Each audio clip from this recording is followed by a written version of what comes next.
antes de qualquer coisa, antes de eu me apresentar quem eu sou, eu tenho que saber que eu sou primeiramente servo. E eu quero fazer aqui uma redundância na palavra e lembrar a nós todos que servo não tem vontade própria.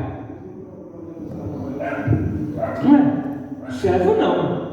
Servo tem que andar segundo a vontade do seu Senhor.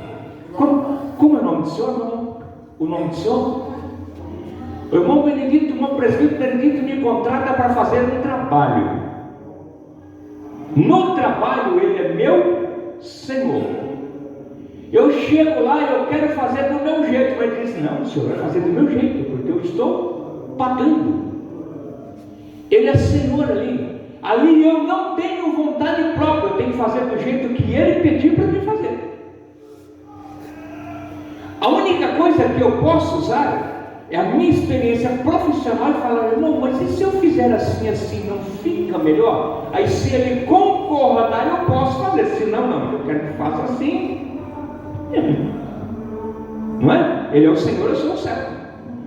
E na igreja do Senhor Jesus, muitas vezes, a primeira coisa que aparece é o nosso status. Eu sou o fulano e tal. Eu vi uma vez, eu não vou citar a igreja por questão de ética, mas a minha esposa estava presente.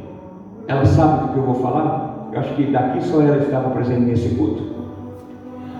Numa festividade, alguém chegou e se apresentou como a levita. Perguntando: sou a levita? Não, você, o nome da irmã, levita não, levita não é nome, o seu nome. Alguém chega para mim e fala assim: o seu nome, pastor Ismael? Não, pastor Ismael, pastor não é meu nome é Ismael. Então presta atenção, você vai descobrir um segredo. Eu estou pastor enquanto eu vivo. Pastor é o Senhor Jesus. Eu exerço essa função e estou pastor até que eu vivo, até que Ele permite. Mas quem é pastor? O ministério pastoral vem de quem? Vem dele. Então nós somos nele. Sem ele, nós não somos nada. Então eu prefiro dizer assim: sou servo. Qual o ministério que o senhor trabalha? Pastor. Aí sim. Qual o seu ministério? Pastor. Mas eu sou servo. O meu ministério é pastor, mas eu sou servo. Se não for assim, eu estou fora da palavra. Então Pedro, ele deu um exemplo para nós aqui, e principalmente para a geração de ministros e pregadores da última época, que leva primeiro o status acima do seu nome. Ele entrou dizendo: Simão Pedro, servo, primeiro servo e apóstolo de Jesus Cristo, aos que conosco alcançaram fé igualmente preciosa. A minha fé não é melhor do que a do Senhor. A minha fé não é melhor do que a fé do irmão porteiro, obreiro da casa de Deus. A minha fé não é melhor do que a fé de nenhum irmão simples, daquele que chegou o primeiro dia no culto. Não. A nossa fé é preciosa porque ela é em Jesus Cristo. E Pedro, ele conviveu o quê? 3 anos e meio com Jesus. E ele nos traz uma revelação nesse primeiro versículo tão importante. Presta atenção, eu não saí do primeiro versículo ainda, vocês não me atropelem, porque daqui a pouco eu termino. Veja só: fé igualmente preciosa pela justiça do nosso Deus e Salvador Jesus Cristo. Ele separou Pai e Filho. Não vou entrar no assunto de trindade aqui, tá? Não, o assunto aqui é outro, mas esse versículo entra no estudo sobre a trindade, tá?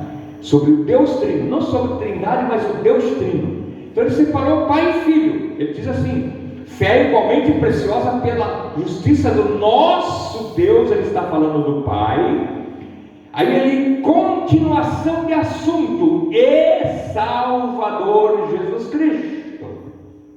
Verso 2, ele entra na sua saudação. O primeiro versículo é o prefácio, ele prefaciou. Agora o segundo versículo é a sua saudação. Graça e paz vos sejam multiplicadas pelo conhecimento de Deus e de Jesus nosso Senhor. Espera aí.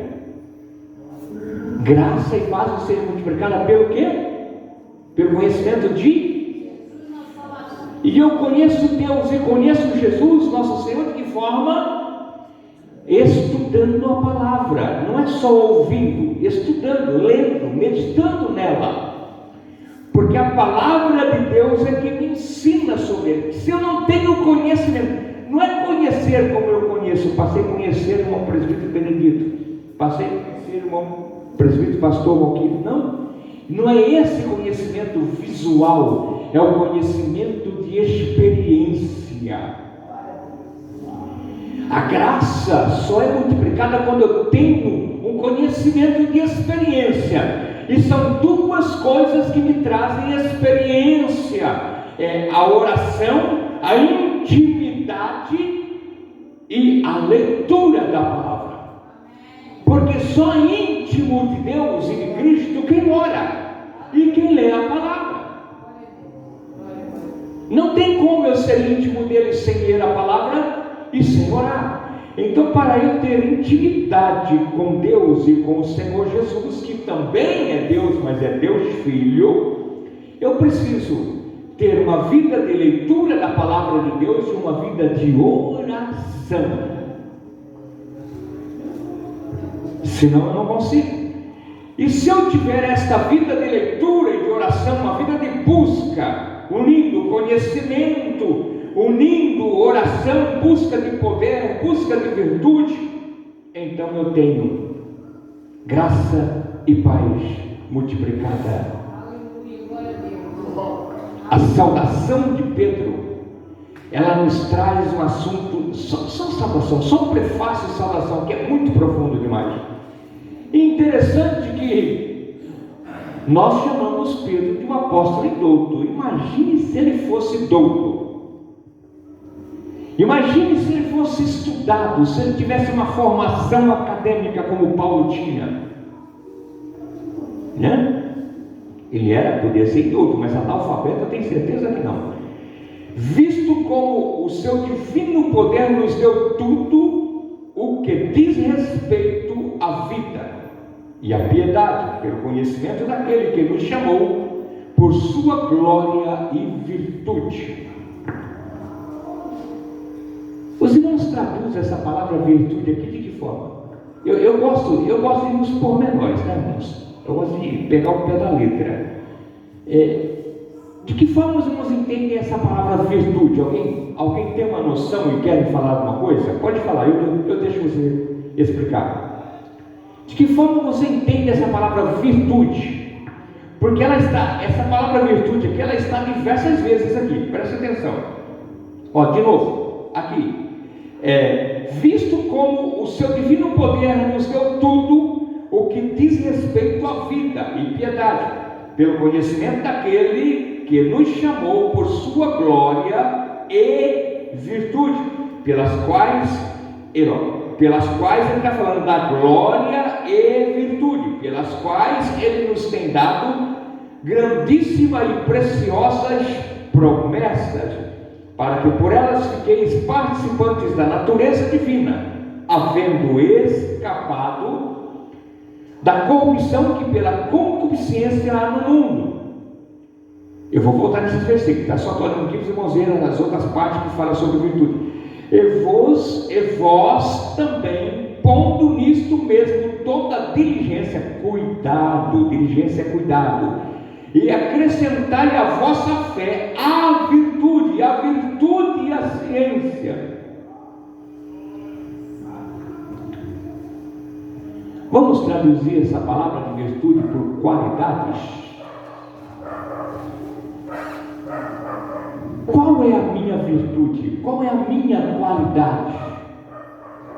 O que é que serve de admiração em mim você? O que é que serve de admiração em você, para mim? Quais são as suas virtudes? Quais são as suas qualidades? Quais são as suas aptidões? O que é que você tem para apresentar para outro, que o outro pode se espelhar em você? Será que eu sirvo de espelho para alguém?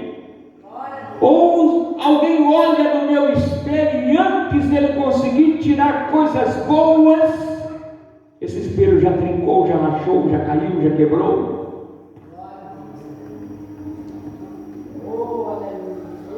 Uma palavra um pouco complicada, um pouquinho apertada, mas nós precisamos aprender a palavra. Não é verdade? Às vezes, alguém veja a gente pregando num culto de domingo e vê pregando num culto de hoje e fala assim: meu Deus, é diferente. É diferente mesmo, e tem que ser diferente, porque senão nós não aprendemos. Vamos voltar ali atrás. Então, quais são as nossas qualidades, as nossas virtudes? Bom, eu quero voltar exatamente no verso 4. Estude assim, meu irmão. Nós estamos estudando o texto, nós não estamos no estudo de referência. Nós estamos estudando o texto lido, pelas quais Ele nos tem dado grandíssimas e preciosas promessas. Pelas quais o quê? Pela piedade, virtude dele, pelas suas qualidades. A qualidade dele é tão grande que redunda no grande amor que Ele teve para conosco, de entregar a sua vida por nós. Então, continuando, que nos chamou pela sua glória e virtude, as quais Ele nos tem dado grandíssimas promessas, para que por elas fiqueis participantes do quê? Do quê? Da natureza carnal. Está escrito assim aí? Como está escrito, irmãos? Da natureza. Quem está lendo comigo?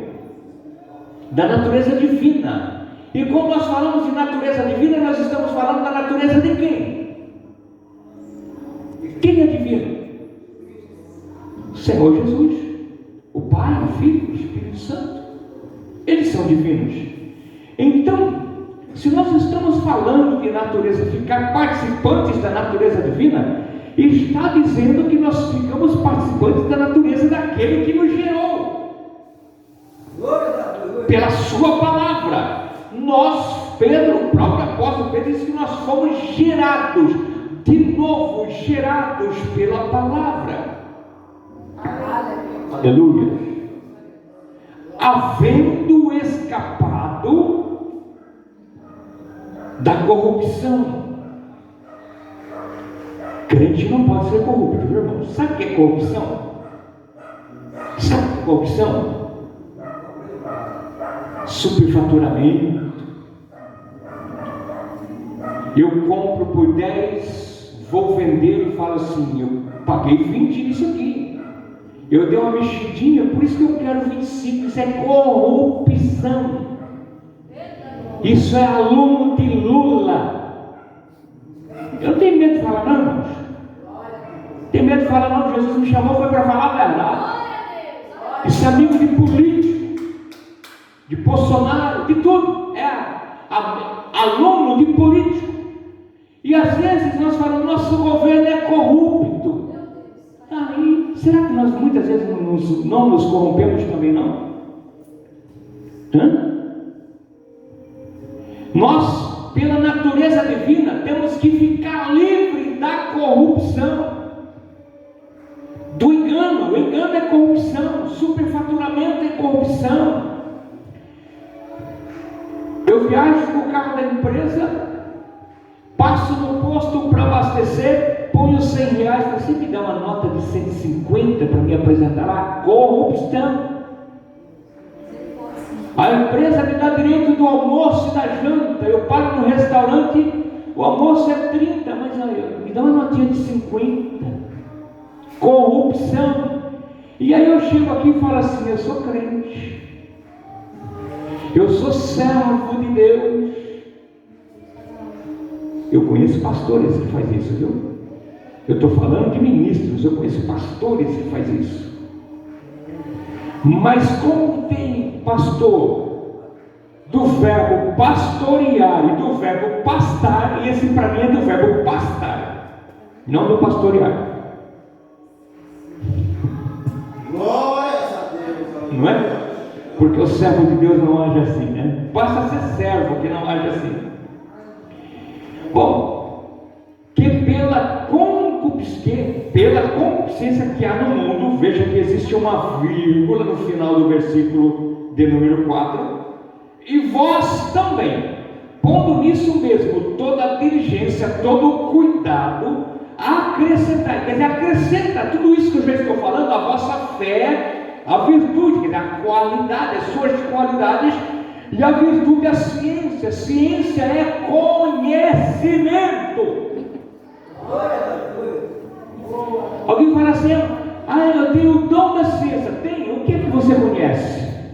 Qual é a matéria que você defende sem trupicar nela? Para você ter o dom da ciência. Porque o dom da ciência é isso. Se você é engenheiro, o seu dom da ciência está na engenharia, você não pode tropeçar nele. Se nós defendemos a palavra e temos o dom da ciência, pode abrir a Bíblia onde você quiser. Se você tem o dom da ciência, você vai destrinchar aquilo ali. Você vai esmiuçar. Porque uma coisa é pregar, outra coisa é você fazer a pessoa digerir por vírgula palavra. Aí, trata da sua pregação, do seu sermão. Então preste atenção. Eu estou sem hora aqui, viu, queridos? Eu esqueci o relógio em casa. Vocês me dão a dica aí na hora de parar, tá bom? Fiquem à vontade. Pode falar, pastor, reta a hora. Amém? Vós também, pondo nisto mesmo toda a diligência, acrescentai a vossa fé, a virtude, e a virtude a ciência. E a ciência o quê? O que vem depois da ciência? Temperança. O que é temperança? É moderação. Temperança não vem de tempero, viu, irmãos? Cuidado com isso. Não traduz temperança com tempero, tá? Nós não estamos numa cozinha aqui. Temperança é moderação. Então, o que Pedro está falando aqui? Eu posso trazer tudo, trazer o conhecimento para a minha vida. Posso me aprofundar? Posso. Você quer estudar teologia? Estude teologia. Estude o que quiser estudar, mas seja moderado em tudo que for fazer. Até para mim ensinar aqui o que eu estou ensinando hoje, eu tenho que ter moderação, porque se eu exagerar, alguém pode sair daqui sem entender nada. Se eu começar a falar, irmãos, no hebraico, eu posso até falar, citar alguma coisa, mas se eu começar a citar esse versículo no hebraico, no grego, vocês vão entender alguma coisa? No hebraico essa palavra diz isso, mas se eu pregar a palavra inteira falando hebraico aqui, vai edificar alguém? Então não adianta eu conhecer, eu tenho que ser moderado e fazer de acordo com o público que está me ouvindo. Os irmãos entenderam? Glória a Deus. Aí preste atenção, vamos continuar. E a ciência, a temperança, a moderação. E a temperança o que é? O que vem depois da temperança? Paciência. É o que quase falta, é o que sempre falta para quase todos nós. Na vida, no dia a dia, na casa do Senhor. Muitas vezes não temos paciência de esperar o tempo de Deus para as coisas acontecerem. Vocês sabem por que hoje existem igrejas em cada esquina, uma portinha em cada esquina? Sabe por quê? Por esse motivo. Alguém chega em mim e fala: Deus está me revelando que você está recebendo hoje o ministério pastoral, eu quero ser consagrado amanhã. Não tenho paciência de esperar o tempo de Deus acontecer. Mas o profeta então falou da carne. Não, ele pode ter falado realmente do que Deus mostrou. Mas quando Deus manda Samuel ungir Davi a rei, Deus não falou para Samuel que ele era um pastor de ovelhas, mandou ele na casa de Jessé. Ele foi, ele achou que o mais bonitão, ele era o mais bonitão, era o rei, mas Deus falou assim: eu não vejo como você vê, eu vejo o coração. Mas quando ele encontra o rei, que Deus havia escolhido, era apenas um menino, e ele unge a Davi, Davi voltou para o pasto pastorear a ovelha, ele não foi assentar no trono logo em seguida. Então a unção de Samuel foi da carne? Não, Deus mandou Samuel ungir. Só que entre a unção de Davi e a ascensão ao trono passou-se 15 anos. Davi teve que esperar 15 anos para subir no trono do qual era dele. Deus falou: ele é o rei, mas ele só vai daqui 15 anos. A Deus falou que eu vou viajar no mundo, então amanhã eu já vou sair do emprego. Não, querido, fique no seu emprego, por favor. Espere o tempo de Deus, espere a direção, tenha paciência, tenha moderação. É assim, meus irmãos. Tem gente atropelando o curso da história da sua vida, querendo viver o que é para ele viver daqui 4, 5 anos hoje, querendo viver o que é para ele viver daqui 10 anos hoje.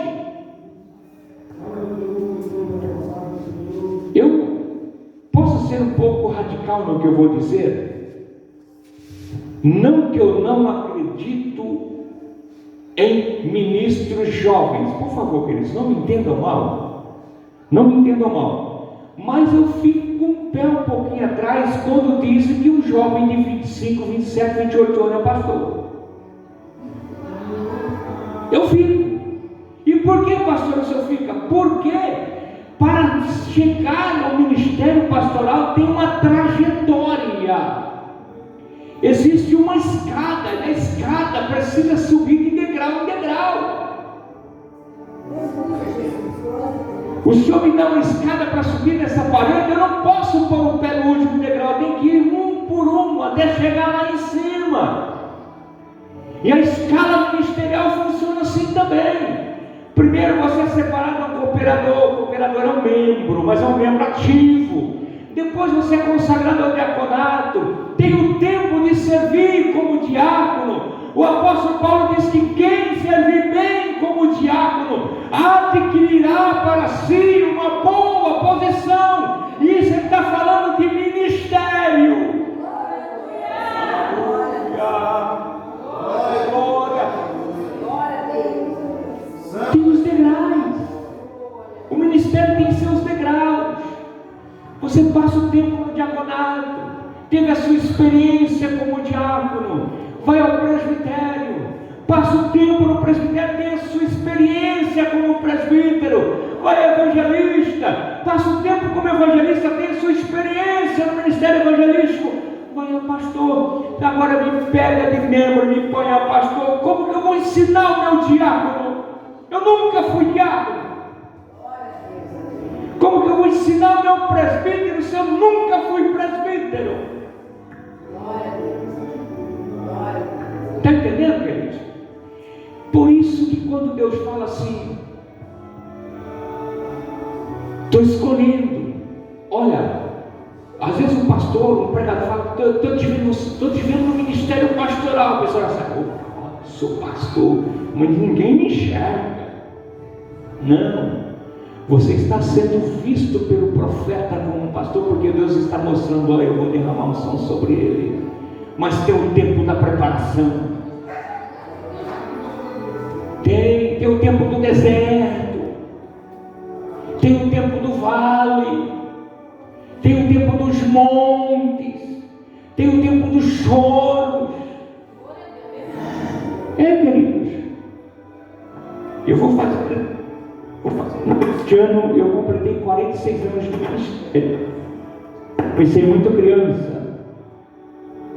As pessoas pensam que aonde cheguei, de qualquer jeito, sem luta, sem choro, sem vale, sem monte, porque parece que subir no monte é fácil, não é? Parece que é fácil subir no monte, mas escale o monte para ver quanto é difícil. Sede, boca seca, fome, cansaço. Glória. E descer ladeira é fácil também? Você tem que descer até ter ladeira, você tem que jogar até o corpo um pouquinho para trás assim, para firmar, para não se escorregar. A vida espiritual é desse jeito, irmãos. Para subir na vida espiritual precisa descer o vale. E quando você pensa que está subindo, você está subindo montes, até chegar o dia de Deus te exaltar. E sabe por que Deus muitas vezes não nos exalta? Porque nós já somos exaltados.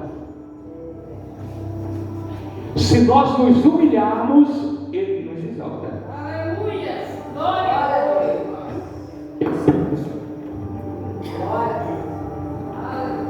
É difícil, o microfone está cortando, e eu estou preferindo usar porque a minha voz não está muito boa. Mas eu já vou encerrar.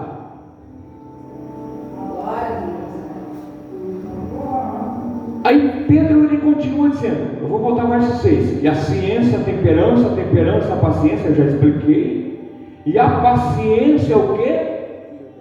A piedade. O que é piedade? Piedade é ao contrário de impiedade. Quando eu falo que alguém é ímpio, eu estou falando que ele é o quê? Impiedoso. Impiedoso? Pode falar, filha, fala alto aí. Impiedoso? Impiedoso. Mas tem duas linhas de pensamento. Nós falamos que lá fora o povo é o quê? Ímpio. E nós somos o quê? Porque já dá um entendimento que na maneira de pensar dá um entendimento que ao contrário de ímpio é santo, e não tem nada a ver com isso. Primeiro que o conceito de santidade, tem dois conceitos de santidade. Santidade, a santidade de Deus é justiça, é igualdade, é amor. Mas santidade de Deus é pureza. Deus é santo de verdade, Deus é santo. A nossa santidade é separação. Santo aqui no nosso conceito é separado. Separado do quê? Separado do pecado. Não é perfeição como santidade de Deus, é perfeito. Deus é perfeito, Ele é santo. Então quando falamos assim, aqui está o povo santo do Senhor, o povo separado, o povo que Deus separou do mundo, Deus separou do pecado e trouxe para servir a Ele. Entendeu, irmãos? Mas impiedade é o mesmo que iniquidade, neste conceito aqui, tá? Pessoa ímpia, pessoa iníqua, pessoas que praticam pecados deliberadamente. O que é pecar deliberadamente? É pecar sabendo que é pecado. Eu sei, mas vou pecar. Ninguém manda em mim, eu vou fazer e pronto. Aleluia, Senhor. É assim. Isso é iniquidade, é impiedade e é pecado. Aí esse conceito de ímpio aí entra, tá? Aí entra esse conceito de ímpio. Mas veja só, aí diz a piedade, o amor fraternal. Ao amor fraternal, caridade. 1 Coríntios 13 fala sobre a excelência do amor fraternal. Se você não leu ainda, dá uma lida. Eu acredito que a maioria já leu 1 Coríntios 13. A excelência do amor fraternal. Então eu quero falar um pouquinho sobre esse finalzinho aqui para nós encerrarmos. O amor fraternal. Amor fraterno. O que é o amor fraterno? É o amor que faz você sentir a dor do seu irmão, que faz você sentir a necessidade do seu irmão e te convence, na medida do possível, naquilo que você pode, a socorrê-lo nas suas necessidades.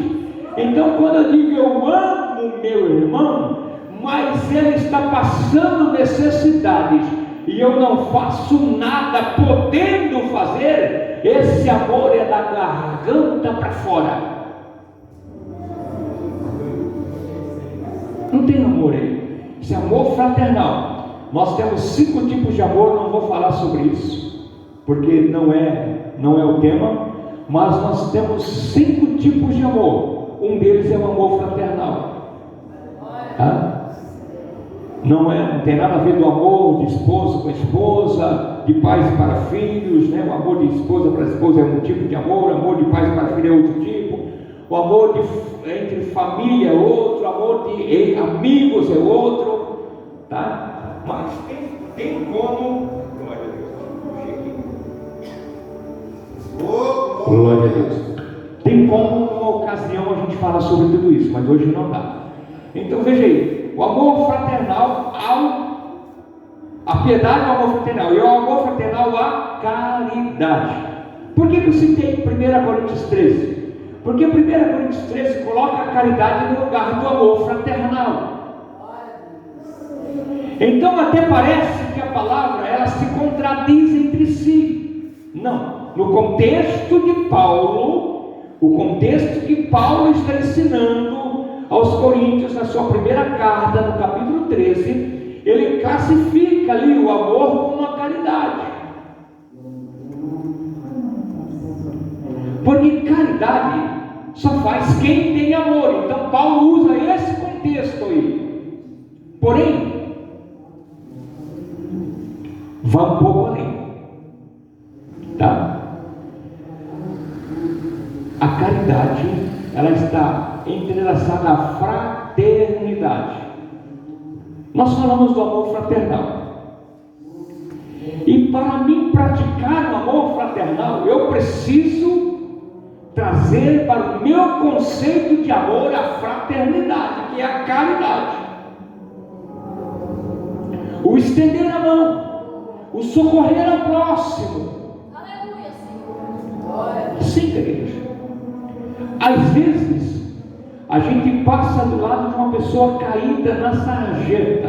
Verdade, Senhor. E só porque está bêbada, está machucada, bebeu porque quis, a gente passa do outro lado. Não presta socorro. Verdade,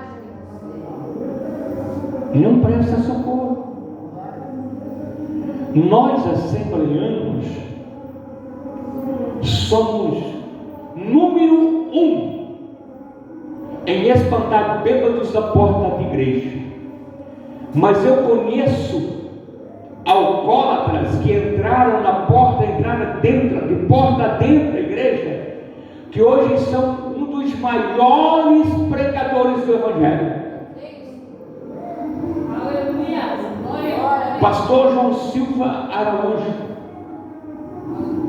presidente de um dos grandes campos da Assembleia de Deus no Brasil. Um jovem tirou ele da calçada, com a enxurrada passando por cima dele, levou para sua casa. Jovem, estou falando jovem, solteiro, levou para sua casa, deu banho, deu roupa dele para este homem, levou ele para a igreja. E hoje não, há muitos anos é ministro do Evangelho esse homem. Aleluia. Glória. E muitas vezes nós não prestamos socorro. E prestar socorro não é só levar uma cesta básica. Não é só levar uma cesta básica. Às vezes é muito mais do que isso. Porque é fácil eu pegar daquilo que sobra na minha casa e levar para alguém. Mas socorrer não é dar sobra para ninguém. Socorrer é ir ao supermercado e comprar o que o outro precisa, se você tem condição. Isso é socorro. Não é pegar da sobra, pegar o feijão que faz 3 meses que está lá, que nem você quer pôr na panela para cozinhar, o fubá que está cheio de caruncho. Não, senhores, isso não é socorro. É ensinamento, irmãos. Eu não estou batendo com as duas mãos, é ensinamento, tá? É ensinamento. É isso, queridos. E a igreja de Cristo teria que ser o maior exército do mundo a prestar socorro. Nós, os cristãos, somos o único povo no mundo que fala do seu próprio povo, bate no seu próprio povo, joga fora as suas próprias ovelhas, fere os seus próprios pastores. Nós somos o único povo do mundo que faz isso. Se você for lá no tráfico lá fora, ninguém pode falar de ninguém. Falou, morre. É assim. Você vai no exército, você tem que ter uma ética tremenda. Qualquer conversinha é levada ao pé do coronel. Pega a disciplina. No dia da sua folga, você está lá de dia e de noite, de guarda na guarita. Eu não sei se tem alguém que serviu o exército aqui, mas se tiver alguém, sabe do que eu estou falando. Sabe? Né? Então preste atenção. E a piedade, o amor fraternal, é o amor fraternal, a caridade. Caridade acompanhada de, aqui, no contexto de Pedro, acompanhada de obras. Tiago vem e diz assim: você tem fé? Tem. Então me mostre a tua fé, que eu te mostro as minhas obras. Porque fé sem obras é morta. Da mesma forma que obra sem fé também é morta. Então, se eu pratico qualquer obra, mas sem fé, essa obra está morta. E se eu digo que tenho fé, mas a minha fé não é expressa por obras, também essa fé é morta. E aqui, obra aqui é serviço na casa de Deus, serviço lá fora, e também o estender as mãos. Porque alguém fala assim: mas a obra que Tiago fala é o trabalho da casa de Deus. Mas só isso não, irmãos. Isso é o de menos. É obras mesmo. Nós não somos salvos pelas obras, mas somos galardoados pelas obras. Quando as nossas obras é para glorificar o reino de Deus. Porque muitas vezes eu costumo fazer o seguinte: não vou dizer que os irmãos tenham que fazer, mas se eu tiver que dar uma cesta básica para alguém, essa pessoa nunca vai me ver. Eu vou comprar a cesta e vou levar na igreja e falar: leve para fulano tal que ele está precisando. A fala que é o Senhor que deu, não, diga que foi a igreja que deu. O nome de quem faz não precisa aparecer, porque senão esta obra vai glorificar o nome de quem fez, e não o nome do Senhor. O que aparece é o povo de Deus. Eu trago para cá e a igreja serve quem precisa. É por isso que a igreja tem campanha de quilo. É por isso que a igreja arrecada alimento. Isso, essa prática tem desaparecido do nosso meio. Se falar: irmãos, vamos fazer a campanha do quilo.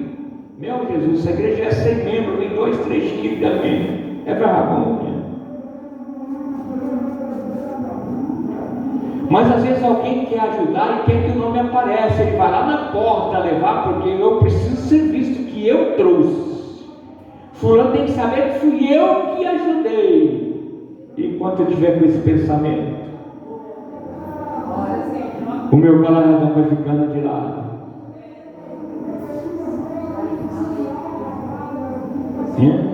Enquanto eu tiver esse pensamento, eu continuo na minha mesquinhez.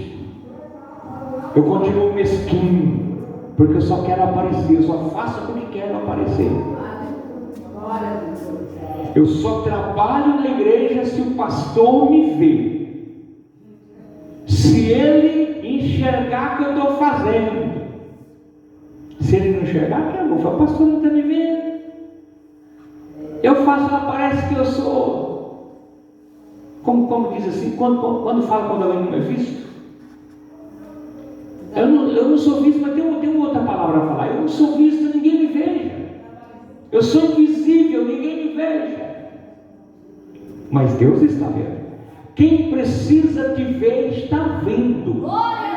Continua fazendo. Quem precisa te ver está vendo. Os olhos dele é como chamas de fogo. Irmãos, eu não venho. Tem gente que só vai para o culto se ele tiver oportunidade, porque ele está fazendo para o homem. Eu não venho para culto pensando em oportunidade. Se me der o microfone para trabalhar, eu vou fazer, eu vou desempenhar o meu papel, eu vou desempenhar o meu ministério. Porque oportunidade passada não volta mais. Fala, pastor, o senhor prega, pastor, o senhor canta, canto, pastor, o senhor fica quietinho, eu fico. Eu sou bem mandado. Glória a Deus. Eu fico. Porque eu não venho preocupado com oportunidade. Se eu vier no culto e eu não tiver oportunidade, eu não vou voltar trombudo, porque eu não venho para servir homem, eu venho para servir a Deus. Mas tem gente que só vem para o culto para se apresentar. Se ele não se apresentar, ele volta trombudo. Se eu não tiver oportunidade, eu não volto mais, eu vou lá para outra igreja, porque a outra igreja me chama para cantar. Aleluia, Deus. E aí fica pulando de galho em galho. Macaco que muito pula, uma hora vai pular em galho podre e vai cair. Glória a Deus. Glória a Deus. Vai cair. Pula hoje aqui, pula hoje lá, pula lá. Uma hora, daqui a pouco o senhor está desviado. Porque fica correndo atrás de bodes. Pastores bodes. É palavra, irmão, é palavra. Não posso levar para casa, não. Glória a Deus. Coma o seu alimentinho. Quietinho aqui, arroz com feijão, mas coma seu arroz com feijão, sabendo que você está sendo pastoreado. De vez em quando Deus manda alguém para trazer filé mignon, coma, aproveite o filé mignon e coma. Mas no dia que tiver costela gordurenta, coma também. Coma. É assim que funciona.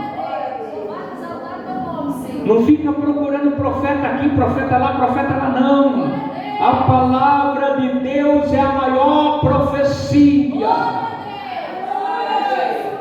Irmão. Já que falei, eu já vou fechar. Mas para fechar com chave de ouro, já que falamos de profeta, hoje as igrejas estão numa onda. Deu o microfone para alguém cantar, a pessoa quer cantar, quer sair pôr na mão na cabeça de todo mundo, já quer sair profetizando. Irmãos, se eu estiver dirigindo igreja e eu chamar alguém para cantar e fizer isso, eu pego o microfone e desligo na hora. Foi dada a oportunidade para cantar. Se te chamou para pregar, pregue. Se te chamou para orar, ore. Faça aquilo que te chamou para fazer. Nada mais. O culto tem uma direção. Aí, se Deus me usar, não posso fazer. Se Deus te usar e realmente for Deus que usar, a direção vai entender que foi Deus que usou. Pode ter certeza disso. Mas quando eu quero usar o Espírito Santo, eu quero mostrar que eu tenho. Se eu não pôr a mão na cabeça de uma pessoa para mostrar que eu sou profeta, eu não saio contente. Eu chamo isso de espírito de estrelismo. E a única estrela na casa de Deus é a estrela da manhã, é Jesus Cristo, a raiz de Davi.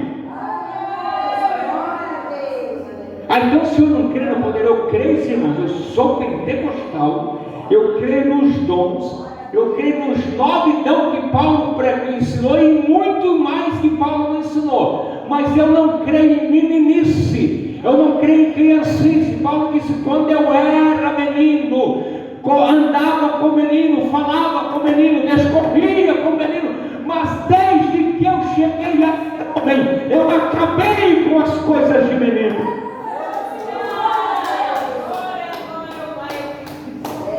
Eu disse para professar para mim. Eu disse: porque não vem. Roda a igreja inteira, mas não vem. Por que não vem? Porque o velho já está de barba branca e tem anos de trajetória no Evangelho, sabe que vai ser discernido. Sabe que vai ser discernido. Ah, pastor, o senhor não pode julgar. Quem disse que eu não posso julgar? A palavra mandou julgar o profeta e a profecia. Está aqui na palavra. Posso julgar sim. Se for da carne, eu posso julgar e posso falar: cala em nome de Jesus. Glória a Deus. Porque depois que saiu com essa história que ninguém pode julgar, virou bagunça a casa de Deus. Todo mundo quer sair pôr a mão na cabeça de todo mundo. Bagunça o culto inteiro. E não funciona assim as coisas de Deus. Não, irmãos. As coisas espirituais têm ordem. O Espírito Santo é ordem. Tanto que Paulo ensina que se a mim foi dada a palavra da profecia e o irmão levantar depois de mim, eu calo para ouvir.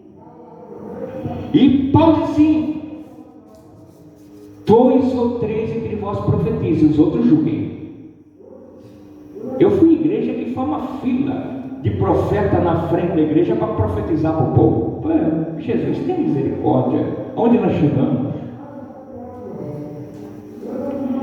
Se o irmão vir para receber minha oração e Deus me usar, glória a Deus.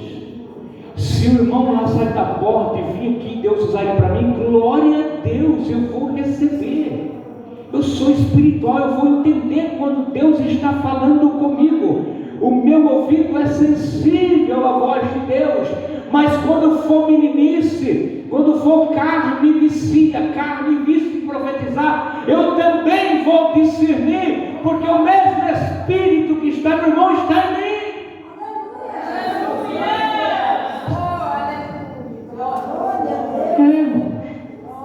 Então tenhamos cuidado, porque senão, obrigado.